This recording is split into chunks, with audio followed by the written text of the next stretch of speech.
Hello everyone, welcome to our channel tech stories of Akhila. So ఈరోజు video వచ్చేసేసి ఏంటంటే ఇన్ఫోసిస్ వాళ్ళు 2024-2025 ఆఫ్ క్యాంపస్ హైరింగ్ అయితే చేసుకోబోతున్నారు. One is an specialist engineer, L1, L2, L3 ఈ 3 things అయితే హైర్ చేసుకోబోతున్నారు. System engineer roles, digital engineer roles అనమాట. అండ్ కోడింగ్ అయితే కంపల్సరీగా ఉంటుంది. కాకపోతే ఏంటంటే ఇది off campus biggest hiring 2024 and 2025 గ్రాడ్యుయేట్స్కి మాత్రమే. సో ఎలా అప్లై చేసుకోవాలి ఏంటి అండ్ నాలెడ్జ్ ఏముండాలి ఇవన్నీ చూద్దాం. ఇన్ఫోసిస్ మేము రాసినప్పుడు అంటే మేము 2022 పాస్డ్ అవుట్స్ కాబట్టి మేము రాసినప్పుడు ఎలా ఉండింది అంటే ఫస్ట్లీ 2022 పాస్డ్ అవుట్స్కి ఇన్ఫోసిస్లో నేనైతే సిస్టమ్ ఇంజనీర్ రోల్ అయితే రాశాను. సో అప్పుడు మాకు రీజనింగ్, క్వాంట్, సూడో కోడ్స్ పెట్టారు. అంటే సూడో కోడ్స్ అంటే పజిల్ క్వశ్చన్స్ ఇలాంటివి పెట్టారనమాట. ఫస్ట్ అయితే రీజనింగ్ ఉంటుంది, క్వాంట్ ఉంటుంది అండ్ కమ్యూనికేషన్ రౌండ్ ఉంటుంది అసెస్మెంట్స్లో. అండ్ నెక్స్ట్ వచ్చేసి ఏంటంటే కోడింగ్ ఉంటుంది, నార్మల్ కోడింగ్ అంటే లైక్ మనకి అవుట్పుట్ బేస్డ్ క్వశ్చన్స్ అనమాట. అవుట్పుట్ బేస్డ్ క్వశ్చన్స్లో 5 క్వశ్చన్స్ ఇస్తాడు. 5 క్వశ్చన్స్ మనము ఖచ్చితంగా ఇవ్వాలి. కరెక్ట్ ఇస్తేనే మనం క్వాలిఫై అవుతాం, లేకపోతే డిస్క్వాలిఫై అవుతాం. ఇది ఉంటుంది అసెస్మెంట్ తర్వాత 1 టెక్నికల్ ఇంటర్వ్యూ, 1 వచ్చేసేసి కోడింగ్ ఇంటర్వ్యూ ఉంటుంది. అంటే టెక్నికల్ ఇంటర్వ్యూలోనే కోడింగ్ అడుగుతారు అంతే. తర్వాత హెచ్ఆర్ ఇంటర్వ్యూ ఉంటుంది. And next digital engineering roles అంటే 2 కోడింగ్ క్వశ్చన్స్ ఉంటాయి. 2 కోడింగ్ క్వశ్చన్స్ని నువ్వు కంపల్సరీగా క్వాలిఫై అవ్వాలి విత్ రీజనింగ్ అండ్ క్వాంట్. ఇది క్వాలిఫై అవుతేనే నీకు ఉంటుంది అనమాట జాబ్, లేకపోతే అక్కడే డిస్క్వాలిఫై అయిపోతాం. This is the Infosys of campus biggest hiring అనమాట. ఎవరైతే 2024 అండ్ 2025 గ్రాడ్యుయేట్స్ ఉన్నారో అసలు మిస్ చేసుకోవద్దు. మీరు ఎక్కడ చదువుకోవాలక్క ఇలాంటివి అంటే textbook.com అనేసి ఒకటి ఉంటుంది. textbook.com అనేసి వాళ్ళైతే మనకు ఎప్పటికప్పుడు మాక్ టెస్ట్ పేపర్స్ అనేది పెడుతూ ఉంటారు. ఆ మాక్ టెస్ట్ పేపర్స్ని మీరు ప్రాక్టీస్ చేయండి. డెఫినెట్గా మీకు ఆ మాక్ టెస్ట్ పేపర్స్ కావాలంటే నేను లింక్ అయితే డిస్క్రిప్షన్లో ఇస్తాను. దానికోసం మన ఛానల్ని అయితే సబ్స్క్రైబ్ చేసుకోవడం అస్సలు మర్చిపోద్దు. Infosys mock test papers and digital engineer, system engineer role, ఈ రోల్స్కి సంబంధించినవన్నీ నేను డిస్క్రిప్షన్లో మెన్షన్ చేస్తాను. Go and practise. Last date వచ్చేసి April 13 అనమాట.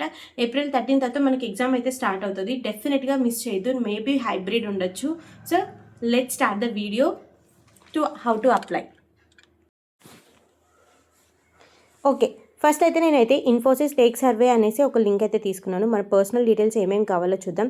Candidate name, candidate email address, phone number, address, date of birth, roll number, photograph, resume, educational qualifications and 12th, 10th, diploma, CGPA, graduation, post graduation, everything అనేది ఉండాలి. 2024-2025 graduates అయితే ఉంటుంది. Facial interview అయితే ఉంటుంది మనకి ఆన్లైన్లోనే.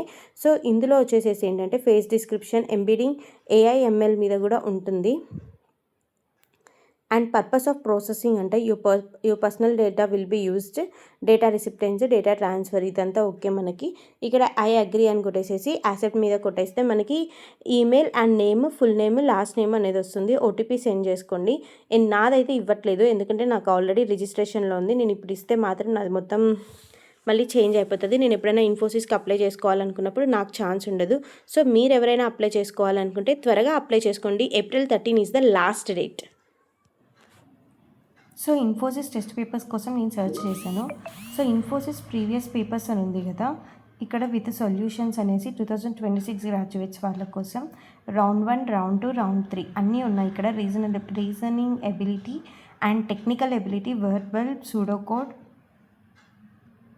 1 minute, numerical puzzle, English grammar, English writing. అవును, ఇవన్నీ కూడా అడుగుతారు వాళ్ళు. అంటే ఏంటంటే సేమ్ టెస్ట్ అనేసి నేనైతే చెప్పట్లేదు, బట్ ఏంటి అంటే మీరు ఇవి 1 minute, దీనికి చాలా వస్తున్నాయి. కొన్ని ఫ్రీ ఉంటాయి. ఇక్కడికి వెళ్తే మీకు వీళ్ళ కోర్సెస్ అయితే చూడొద్దు. మీరు ఫస్ట్ అయితే పేపర్స్ కోసం చూడండి. Papers with solutions. ఇక్కడ ఏమైనా ఫ్రీ ఉంటే search it. And Infosys previous year quant అనేసి అడిగారు కదా, ఇక్కడ మనము క్విజ్లోకి వెళ్తే పర్సంటేజెస్ ఉంటాయి. Login to see your performance analytics. మీరు లాగిన్ అయితే ఇది ఫ్రీనే, మనం పర్ఫార్మెన్స్ చెక్ చేసుకోవచ్చు ఏంటి అనేసి మన పర్ఫార్మెన్స్. సో మీరు పర్సంటేజెస్ స్టార్ట్ చేయండి. ఇలా పర్సంటేజెస్ స్టార్ట్ చేస్తే స్టార్ట్ అని కొట్టంగానే మనకు క్విజ్ అయితే స్టార్ట్ అవుతుంది. అండ్ నెక్స్ట్ క్వశ్చన్స్కి స్టార్ట్ అయిపోండి. ఇలా స్టార్ట్ అనేసి వస్తుంది. ఫస్ట్ క్వశ్చన్ అయితే ఫినిష్ చేసిన తర్వాతనే సెకండ్ క్వశ్చన్ వస్తుంది. ఇలా మీరు టెస్ట్ పేపర్స్ కోసం ప్రాక్టీస్ చేయండి. అండ్ రీసెంట్గా మెగా ఇంజనీరింగ్ కాలేజ్ వాళ్ళు ఇన్ఫోసిస్ యాప్టిట్యూడ్ టెస్ట్ పీడిఎఫ్ కూడా పంపించారు గూగుల్లోకి. సో మనం ఎవరైనా కావాలనుకుంటే ఇలా మనం సెర్చ్ చేసుకొని రిటర్న్ టెస్ట్లో ఏమేమి అడిగారు ఏంటి, యాప్టిట్యూడ్ టెస్ట్ ఇవన్నీ పెట్టారు. సో ఈజీగా మనం యూజ్ చేసుకోవచ్చు అనమాట ఈ యాప్టిట్యూడ్ టెస్ట్ ఇవన్నీ. ఈ లింక్ ఎవరికైనా కావాలంటే కూడా నేను డిస్క్రిప్షన్లో మెన్షన్ చేస్తున్నాను. But you can search in the Google, you will get easily. So but even though I will copy and keep in description link. Okay.